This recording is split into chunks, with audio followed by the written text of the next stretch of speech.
Rektor Perguruan Tinggi University of Berkeley Jakarta yang beberapa hari lalu disidak oleh Menteri Ristek Dikti membantah jika kampusnya menerbitkan ijazah palsu.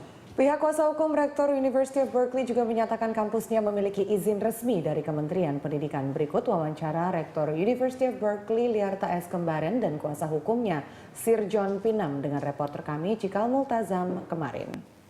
Ada tanggapan nggak terkait kemarin sidak yang dilakukan oleh Menristek dan diklaim bahwa di sini ada transaksi jual beli jasa dan juga diklaim adanya ijazah palsu yang diadakan di sini. Bagaimana Pak tanggapan Bapak? Tanggapan saya itu tidak benar sama sekali.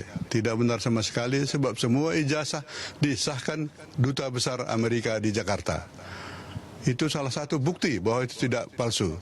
Kalau Mendiknas tidak mau tidak apa-apa, tapi kedubes itu bukan tanggung-tanggung. Duta Besarnya sendiri langsung proof ACC. Saya kira itu bukti yang cukup matang, Pak. Selain itu ada bukti-bukti lain, Pak? Bukti lain ada juga disahkan oleh Mendiknas, ada Parlu dan HAM. Ada Parlu dan HAM, jadi 4 instansi. Baik, ada tidak alumni dari kampus ini yang cukup dikenal atau cukup maju dari sini? Banyak, antara lain Menteri Jaksa Agung, tapi almarhum sayangnya. Gubernur Kaltim, Gubernur Maluku, mantan Kapolda Sumatera Utara, dan Bupati dan Wali Kota dari Sabang sampai Merauke. Baik Pak, setelah adanya sidak ini apakah aktivitas belajar di sini akan masih dilanjutkan atau sementara dihentikan Pak? Tidak pernah akan diberhentikan, di jalan terus. Karena murid-murid saya dari kedutaan tetap menunggu. Mereka tidak percaya dengan isu-isu yang dilontarkan oleh pihak-pihak Indonesia. Pak Silan, saya butuh penegasan. Kemarin itu ditemukan bahwa ternyata izin dari kampus ini adalah izin untuk penyelenggaraan kursus, bukan perguruan tinggi. Ada tanggapan Pak? Ya, itu kan menurut Menteri. Sementara tadi kan menurut profesor sendiri langsung ada izinnya, bukan izin kursus. Malah ada ini dari Menteri ini juga Pak, ya. Ini ada dari Departemen Pendidikan Nasional, Direktorat Jenderal Pendidikan Tinggi, ya, ada keterangan ini yang dulu ditandatangan oleh Satrio Sumantri Brojonegoro. Ini Pak. Jadi ini ada ini. Jadi ada semua. Ya, kita sudah mendengar tadi ya. Ya, ada bantahan yang cukup kuat dan terakhir mereka bahkan bisa memproduksi izin yang diklaim dari Departemen Pendidikan Dirjen Perguruan Tinggi, Pendidikan Tinggi. Bagaimana Pak Nasir? Ya, itulah yang disampaikan. Izin itu ada tertulis surat keputusan Menteri Ristek dan Dikti atau yang dulu surat keputusan Menteri Pendidikan dan Kebudayaan. Terus di bawah nanti Direktorat Jenderal Pendidikan Tinggi. Dia memutuskan telah dibuka program studi, telah dibuka atau didirikan perguruan tinggi, itu kalimat itu yang jelas. Kalau itu yang ditulis apa? To whom my concern. Siapapun berpihak, silakan. To whom my concern itu siapapun berpihak, itu bukan izin. Nah yang dipegang itu yang katanya itu bukan, to whom my concern bukan SK. Bukan SK. Oh, itu bukan SK. Itu surat keterangan. Surat keterangan Yang menyatakan? Suatu contoh, saya mau keluar negeri, mau sekolah.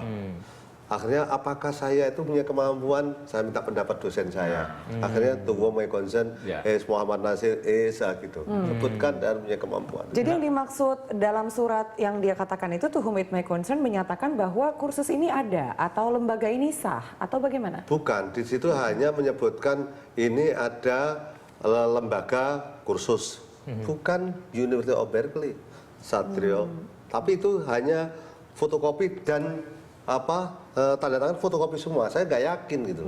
Baik, kita akan bahas lagi lebih lanjut bantahan tadi oleh rektornya, tapi kita mau tanya dulu nih ke Pak Tamrin. Ini kan fenomena yang sudah berlangsung cukup lama ya. Sebetulnya fenomena ijazah palsu ini menunjukkan permasalahan sosial seperti apa sih di masyarakat kita kalau dipandang dari sudut pandang sosiologi? Iya, saya kira kita harus lihat begini. Sampai ada terjadi hal yang seperti itu karena ada demand dalam masyarakat terhadap itu. Nah, demandnya itu biasanya muncul dari orang-orang yang membutuhkan formalitas. Orang-orang yang membutuhkan formalitas, tapi sebenarnya tidak terlalu peduli dengan substansi. Sehingga kalau misalnya dia melamar pekerjaan, saya anjurkan memang wawancara pekerjaan itu harus.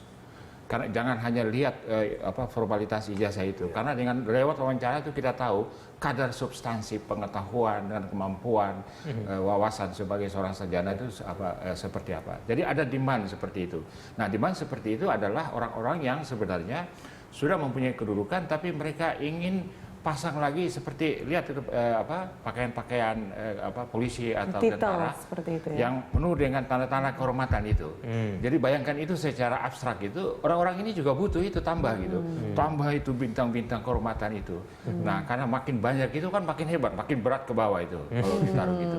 Nah, mereka dianggap makin hebat. Itu dari segi masyarakat. Ditambah lagi sekarang dalam dunia politik, orang mau masuk ikut pilkada, orang mau masuk pileg, kan harus ada ijazah.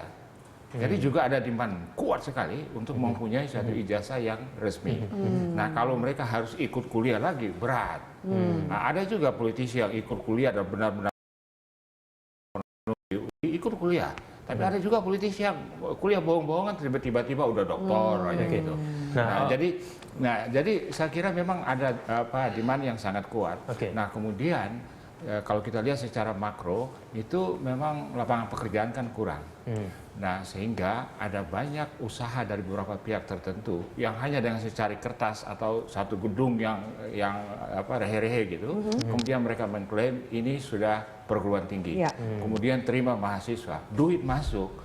Jadi ini sebenarnya menjaring uang dari masyarakat dengan secepat-cepatnya dan semudah-mudahnya.